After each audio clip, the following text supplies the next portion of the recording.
So yun po guys, again magandang araw po sa lahat, especially po sa mga charity viewers po dyan ng PB Team at sa mga supporters po ng Tambalang Krishna at saka si Sir Paul po ang Chris Paunatics. So in this video po is pag-uusapan po natin itong topic na napag-usapan nga po sa naging vlog nila Krishna at saka ni Sir Paul. Ito po ay patungkol nga po doon sa sinasabi nga po ng iba na hindi nga daw po nagpapansinan itong dalawa. Kaya mas minabuti po nila Sir Paul tsaka ni Krishna na mag-vlog po para sagutin nga po ang sinasabi nga po nila. Maging sa mga comments po, marami po akong nababasa na napapansin nga po nila na hindi daw po nagpapansinan sila Krishna tsaka si Sir Paul. So, kumbaga siguro dahil sa sobrang suporta po nila sa Chris Pao, so parang nalulungkot sila, nag-aalala. But then, ano nga po, sabi nila Sir Paul tsaka ni Krishna na wag lamang silang masyadong overreacting or overacting nga po kasi hindi naman lahat ng pagkakataon siguro na kailangan nilang magpansinan, kailangan na maging sweet sila palagi, kailangan na maglalambingan sila palagi, maglalampungan sa mga vlogs po nila kasi nga po mas priority nga po nila Sir Paul at ng PB Team yung pagcha-charity nga po or pagpapaabot ng tulong sa mga kababayan po natin. And hindi naman kailangan na every time na may lambingan po sila is kailangan i-vlog kasi privacy na din po sana yan. Hindi naman palagi na ganoon po sana. Kaya sabi nga po nila Sir Paul na na wala pong nangyaring issue sa kanila yung hindi pagpapansinan. So kung napansin po ng mga tao na sa vlog po ng PB Team na nga po na hindi nagpapansinan or nakamukmuk lamang si Krishna sa gilid dahil nga po ang reason po nito is meron nga pong problema si Krishna, isang napakalaking problema nga po sa kanyang pamilya at yun nga po dahil nagkaroon nga po ng sakit ang kanyang mama. So nakiusap si Krishna na kung pwede is mapag-isa muna siya, yung wala mo nang manggugulo sa kanya, kaya yun nga po ang ibinigay nila Sir Paul kay Krishna. Kaya napansin po ng mas nakakarami na yun nga po hindi nagpapansinan dahil nga po si Krishna mismo yung nag-request no na gusto muna niyang mapag-isa kasi magulo yung isip niya dahil nga po sa mga problema na ito, especially po itong problema po niya sa kanyang mama, sa pagkakasakit nga po ng kanyang mama. So gaya nga po ng sinabi ko sa mga na-reply ko sa mga comments po na nagtatanong kung bakit wala silang pansinan, sinabi ko nga po sa inyo na wag po nating gawa ng issue lahat or wag po nating pakialaman lahat po ng galaw ng Chris Pao or ni Chris at saka ni Sir Paul kasi hindi naman yun tama kasi parang lumalabas na kasi na pinapakailaman na po natin yung mga personal na buhay po nila. Wag na lang po tayong mag-isip ng negative, always think positive lamang po tayo. Wag po nating sabihin na ganito ganyan, hindi nagpapansinan, may tampuhan, basta wag na tayong gumawa ng issue po para hindi po tayo ma-stress kasi habang gumagawa po tayo ng issues para tungkol nga po sa Chris Paul, tayo lang din po yung nai-stress at tayo lang din po yung talo kasi wala naman po talagang issue na nangyayari po sa kanila. It's just that may mga personal na mga problema lang din po talaga sila. At si Sir Paul din po is busy din po talaga daw po siya dahil nga po alam naman po natin kung gaano ka-busy po talaga si Sir Paul maliban nga po sa pag-vlog, pag-emission po nila. So lagi po siya nakatutok sa kanyang cellphone para for example mag-edit, mag-update nga po sa mga businesses nga po niya, tapos mag-reply pa sa mga sponsors, ganito ganyan. So medyo busy po din talaga si Sir Paul. So hindi pwede na lagi na lamang na maglalampungan, maglalambingan.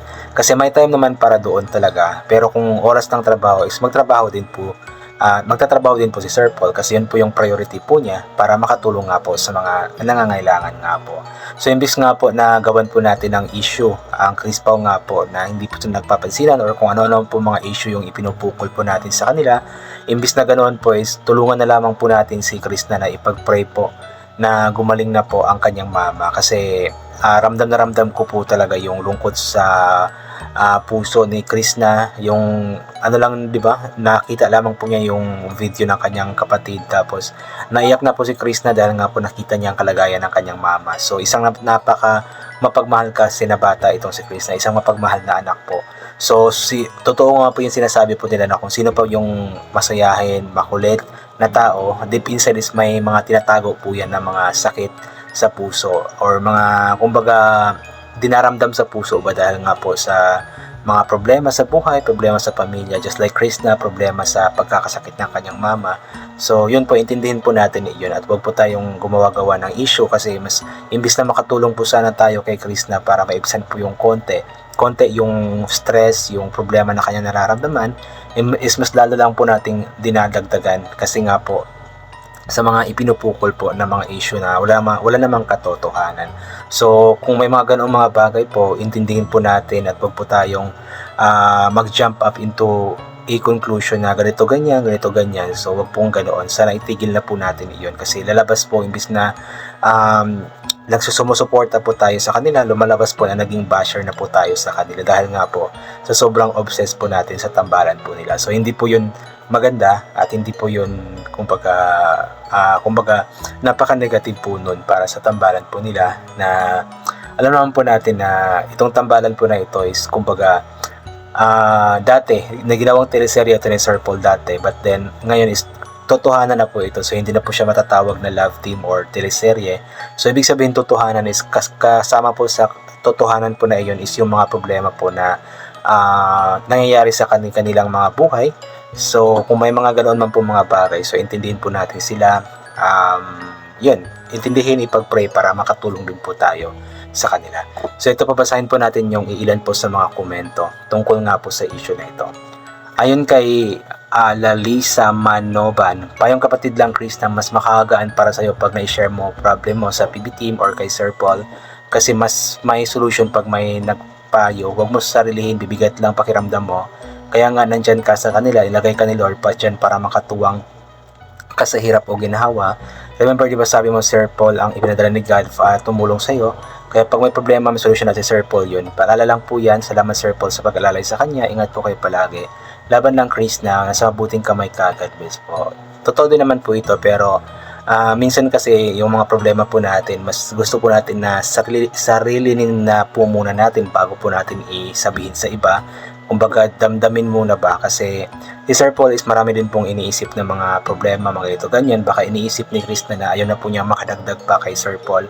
But then alam ko sinabi rin naman ni Chris na kay Chris Sir Paul at sa PB team po yung nangyayari nga po sa kanyang pamilya, sa kanyang mama. So I'm sure naman na andyan palagi si Sir Paul at ang PB team para gabayan, para tulungan siya, para i-comfort po siya. Ayan. Ito naman po mula kay Yo Abby. Huwag po kayong mag-alala, si PJ, kaming totoong charity viewers na unawaan namin sa mission mo. Marami kang dapat isipin lalo na sa pagtulong sa kapwa. Totoo po yun. Yun nga po yung sabi ni Sir Paul na yung mga nagsasabi po ng mga ganoong mga bagay, mga negative things about nga po sa kanila is mga hindi po totoong mga sumusuporta sa PB team po yun, at biglang dumating na lamang po nung nagkaroon nga po ng tambalang Chris Pao. So kung totoong sumusuporta po tayo, nagmamahal po or solid po tayo na charity viewers ng PB team, especially ni Sir Paul, is alam po natin kung gaano nga po kaseryoso, gaano ka-focus, gaano ka-priority po ni Sir Paul itong pagtulong po, kasi since then is talagang tumutulong na po siya. I believe dati pa lang is nanonood na ako kay Sir Paul dati pa nung hindi pa yung pandemic time po yun, nung I believe yung pinakauna na napanood ko niya na video po niya is yung Batang si King, yung sa Manila po yun sa Batang si King, tapos yung sa Mindoro ba yun, Batangas, basta yung may mga bata siyang pinauwi sa probinsya, mag-ama pala na pinauwi sa probinsya. But then that time is hindi pa ako gaano nanonood kay Sir Paul, kumbaga lang, paminsan-minsan lang kapag lumalabas po sa notifications. But then nung nagpunta na nga po si Sir Paul dito sa Davao, mga year 2022, mga March or April 2022, doon na po ako simulang nanood po talaga araw-araw po ng PB team. Ayan. Ito naman po mula kay Rama El Sayed. Ayan. Ako kahit wala na ang Chris pa, basta alam ko na sila si Sir Paul at Chris na ay sila na, hinihintay ko kung kailan sila magpakasal sa totoong buhay. Basta alam ko na mahal ni Sir Paul si Chris at mahal ni Chris na si Sir Paul, okay na okay ako. So pagdating sa pagpapakasal, yun nga po yung lahat yung sinasabi po natin na sa ngayon po is getting to know each other stage pa po sila. Hindi pa pwedeng agad-agad magpapakasal dahil ganito ganyan. So kailangan mo na lang nilang kilalanin ang bawat isa. Gaya nga po ng sabi ni Sir Paul na ilang months pa lamang po naman silang magkakilala. So may mga bagay-bagay pa, may mga ugali pa sila na hindi pa alam na dapat muna nilang matuklasan sa bawat isa. So wag po nating madaliin kasi hindi po ganoon kadali na magpakasal. Ito naman po mula kay Priscilla Palado. Huwag na lang pong pansinin yung magkasama lang kayo sa mission na masaya, nag-aawak ka ng kamay, tawanan sapat na sa akin kasi magkaagapay kayo sa pagtulong. Yun po, okay na po yung ganoon. Yun, nakikita po natin sila na nagmi-mission, kasama nagmi-mission, nag-aawak kamay, so okay na po yun. Pero ngayon po, asahan po natin na siguro hindi mo na gaanong makasama si Krishna sa mga ano po nila dahil nga po sa problema nga pong iniisip ni Krishna ngayon, especially po sa pagkakasakit ng kanyang mama. At ito po mula kay Baby Linda Aguila. Happy naman ang lahat kasi iba na iniisip pag wala silang vlog. Correct Sir Paul, separate your personal nyo. Take care always. Yes, tama po yun. Ganun po talaga. Dapat nakaseparate po yung personal na bagay sa mga public na bagay. So, itindihin po natin sila always, guys. Yun po yung dapat natin gawin bilang mga taga-suporta po sa kanila. At mula kay Jemar Kabatuan, pray ka lang lagi, Chris, na magiging okay din mama mo. Saka wag mo sarilin problema mo. Share sa team, lalo na kay Sir Paul, para mas gumaan yung pakiramdam mo. Di ka nila pababayaan. God bless. Yun po, ipag-pray po natin na gumaling na po kaagad yung kanyang mama para bumalik na nga po yung kasiyahan ni Chris, na yung hindi na po siya malulungkot, hindi na iiyak ng bigla-biglaan na lang dahil nga po naiisip po niya ang kalagayan ng kanyang mama. Ayan. So yun po, I think hanggang dito na lamang po muna itong gagawin ko na reaction video tungkol po sa topic po na ito. So God bless po sa ating lahat at bye for now po.